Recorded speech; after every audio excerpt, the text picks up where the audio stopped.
the 5-minute daily habit that builds your baby's brain for life. And most parents are accidentally skipping it every single day. I want you to think about something. You're feeding your baby, you're sleep deprived, you're scrolling your phone, and in that quiet, exhausted moment, you might be missing the single most powerful window for your child's brain development that will ever exist.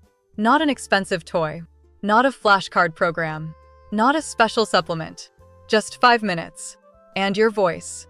Stay with me, because by the end of this video, you're going to know exactly what to do, why it works, and how to start today. And I promise, it's something every parent, no matter how tired or busy, can actually do. Now, I've spent a lot of time diving into the neuroscience behind early childhood development, and what researchers at Harvard University, the American Academy of Pediatrics, and the CDC have all confirmed is genuinely breathtaking. Here's the science in plain language. In the first 3 years of life, your baby's brain forms over 1 million new neural connections every single second. Every single second. That's not an exaggeration. That's biology. And the connections formed during this window don't just disappear. They become the foundation for your child's language, emotional regulation, learning ability, and even their long-term mental health. The quality of those connections? It depends enormously on you, on what happens in the everyday, ordinary moments between you and your baby. So what is this habit? It has a name. Scientists call it serve and return. And once you understand it, you'll never look at your baby the same way again. Habit explained. What is serve and return? Imagine you're playing tennis. Your baby serves. They babble. They reach out. They make a face. They point at something. That's their serve. Returning the serve means you respond. You look at what they're pointing at. You mimic their sound. You smile back. You narrate what's happening. Oh, you're looking at the fan. It's spinning around, isn't it? Round and round. That exchange, that tiny, seemingly insignificant moment, is literally building your baby's brain. Let me tell you about a mom named Sarah. Her daughter Lily was about 4 months old, and Sarah felt guilty because she wasn't doing any structured baby activities. No flashcards, no sensory bins, nothing Pinterest-worthy. But what Sarah did, without even realizing it, was talk to Lily constantly. During diaper changes, during walks, during meals. Look, Lily, the sky is blue today. See the birds? Hear them singing?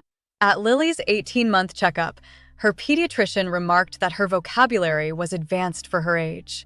Her language comprehension? Off the charts for a toddler. Sarah hadn't bought a single educational toy. She'd just been present. Warm reaction shot. Cut to on-camera delivery. Here's the key question for you. Drop it in the comments below. Do you already do this naturally?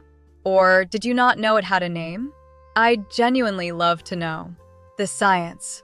Why 5 minutes is enough. Now, here's the part that takes the pressure off every exhausted parent watching this.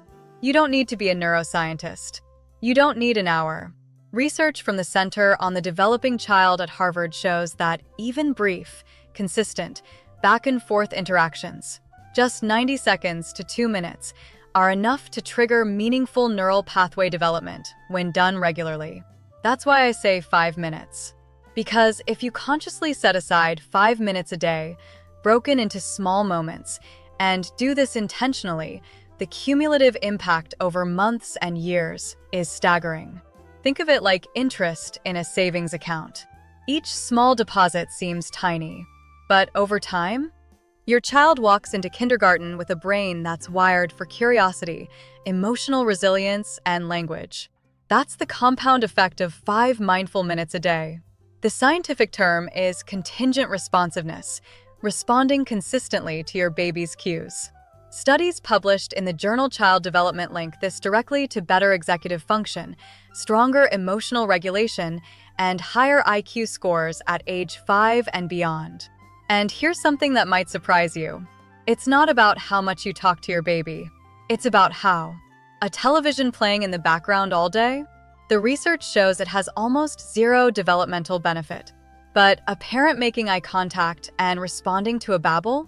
That single exchange builds more than hours of passive noise. How to do it? Your 5-minute daily action plan. All right, let's get practical. Here's exactly how to do this. Your 5-minute daily habit, broken into simple steps you can start today. Step 1. Follow their gaze. Whatever your baby is looking at, that's their focus. Join them there. If they're staring at a ceiling fan, talk about the ceiling fan. You're not leading the conversation. They are. Step 2. Narrate your world together. During diaper changes, bath time, meal time. Describe what's happening. Now, I'm putting on your left sock. It's soft and yellow, isn't it? This isn't silly. This is literally vocabulary building happening in real time. Step 3. Pause and wait.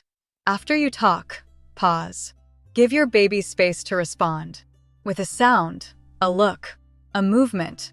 That pause is where the magic happens. You're teaching them that conversations are two-way. Step 4. Match their energy. If they're calm, be gentle. If they're excited, mirror that joy. This is called emotional attunement, and it's the bedrock of secure attachment, which research links to better mental health across an entire lifetime. Step 5.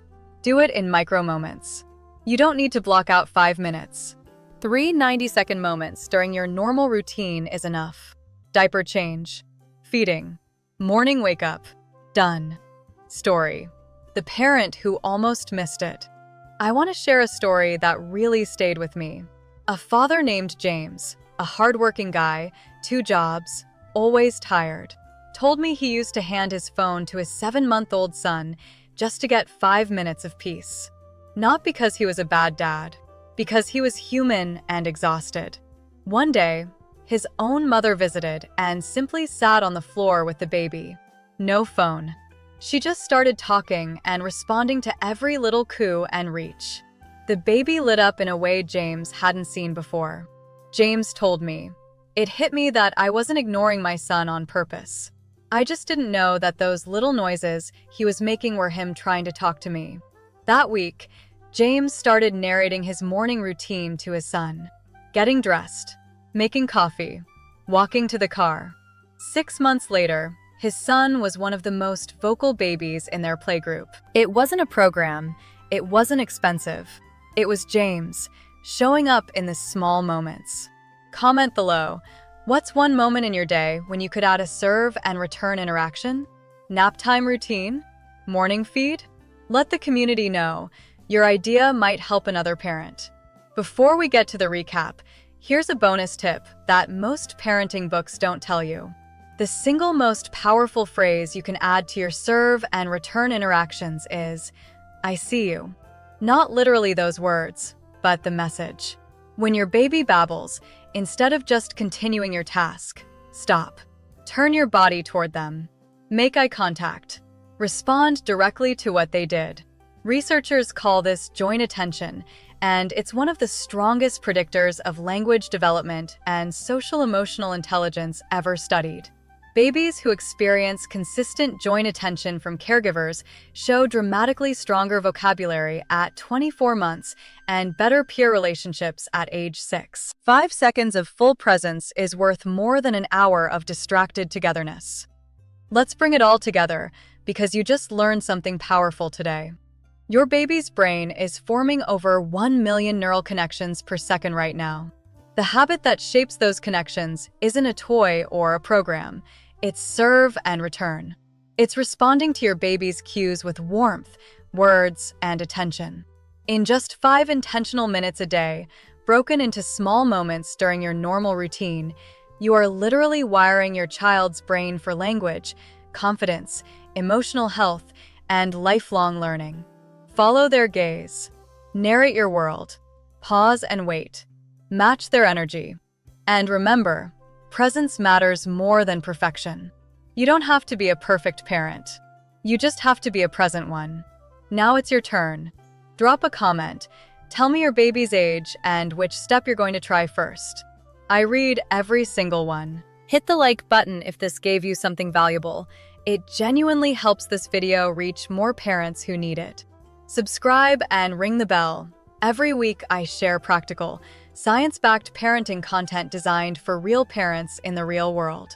And if you know a new parent, a grandparent, or a caregiver who would benefit from this, please share this video with them. You might change a child's life just by hitting that share button. I'll see you in the next one. You're doing better than you think.